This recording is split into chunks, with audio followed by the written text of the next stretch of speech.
Sistem 10 pelajar yang power. Korang perasan tak, kenapa ada pelajar yang sometimes nampak macam chill je, tapi result dia gempak.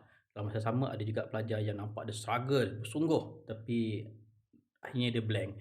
Sebabnya bukan sebab mereka tak pandai, tapi sebab hari mereka runtuh sebelum ia sempat bermula. Otak kita ni perlukan konsentrasi, bukan mood. Hari ni saya nak tunjukkan, saya nak sharekan 10 tabiat yang non-negotiable kalau anda nak jadi pelajar yang mustahil untuk diabaikan. Okey, yang pertama, bangun pada waktu yang sama setiap hari.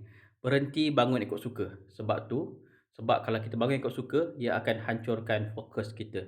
Kedua, minum air dulu sebelum capai telefon. Otak kita tak perlukan motivasi pagi-pagi, tapi kita perlukan hidrasi air untuk onkan metabolism badan. Yang ketiga, gerakkan badan 5 ke 10 minit bukan sebab nak sadur, tapi nak hantar oksigen ke otak kita. Yang keempat, makan protein, bukan gula, bukan karbohidrat yang tinggi. Gula ni kalau kita ambil berlebihan, dia akan buat kita crash pukul 10 pagi. Tapi kalau protein kita ambil, dia akan kawal bahan api untuk memastikan kita fokus berpanjangan. Yang nombor 5, tulis 3 prioriti utama, keutamaan utama. Pelajar biasanya akan react pada hari mereka, tapi pelajar yang power, dia ada hala tuju. Yang nombor 6, hadkan media sosial.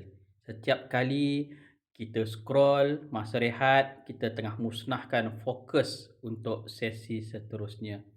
Nombor 7, guna deep work block, iaitu berhenti belajar berjam-jam tapi otak melayang.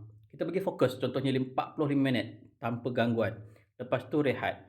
1 jam kerja berkualiti lebih baik daripada 5 jam buat belajar. Nombor 8, belajar kemahiran luar sekolah. Sekurang-kurangnya sejam sehari. Contohnya lah, kita belajar AI, kita belajar video editing, kita belajar bahasa baru.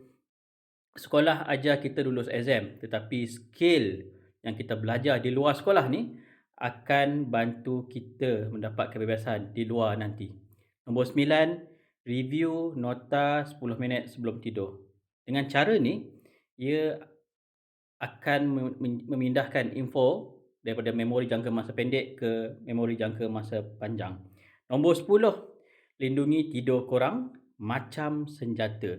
Tidur ni bukan sekadar rehat macam kita selalu fikir, tapi ialah waktu rehat otak untuk lock semua yang kita belajar hari ini. So dapatkan 10 perkara ni. So, jadi sebagai penutup, kejayaan yang dibina tidak dibina dalam satu langkah yang besar, tapi langkah kecil, banyak-banyak langkah kecil yang dibuat secara harian, yang kita ulang setiap hari, yang mana mungkin orang tak nampak tapi yang beri kesan kepada kita. Berhentilah cari alasan dan mulakan sistem. Wallahualam. Assalamualaikum warahmatullahi wabarakatuh.